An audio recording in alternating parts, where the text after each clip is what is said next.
Hi, I'm Lei, and this is my ZID 5486056. And my topic is the understanding of the solar system. So the first topic is about the Kepler's laws. So in astronomy, there are three laws of Kepler's: the law of orbits, the law of areas, and the law of periods. So Johannes Kepler first found out this kind of laws in 17th centuries, which is a huge development of astronomy.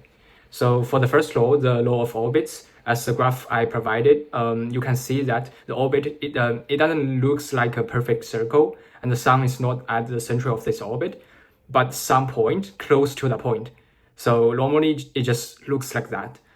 And for the second law, it's called the law of areas. So it says that no matter which location you're gonna pick, and no matter how long you're gonna take as the detection period, you will finally find out that once you draw a straight line between the planet and the sun, the area forming of that planet, of that line, is going to be the same after all, if they are having the same time for the detection detection time.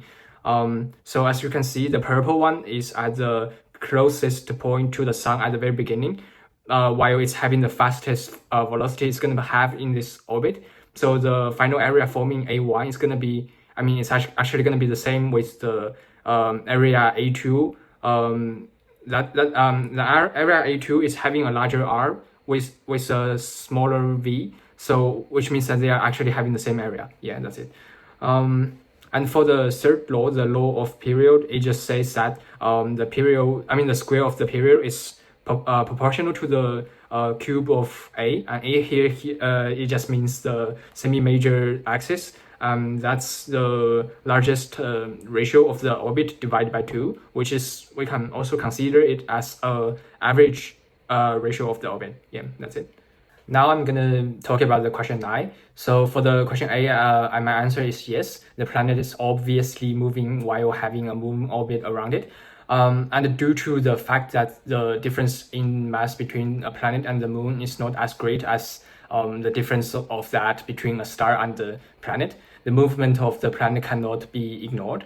And for question B, I would say that in a star-planet system, the center mass of the system will be very close to the center of the star, because the difference between M1 and M2 is very big, as shown in this function. And here M1 and M2 refers to the mass of the two objects, and R1, R2 refers to the distance from the center of the two objects to the center mass point. And for question C, it's the same reason with question 9a. The center of mass will not coincide with the center of this planet. The center of mass, lies between the two objects, and it's closer to the planet. Since its mass is greater than the moon. Yeah. Question 11 is quite simple. It's just 0.5 AU, since 1 AU refers to the average distance between Sun and Earth. So here's my results for the question 14. And to me, these results, are close enough to my calculations by using Kepler's laws to set the equations. So for question 15, by using my functions given, we can tell that from all planets in a solar system, the closer they are to the sun, the faster speed they will have.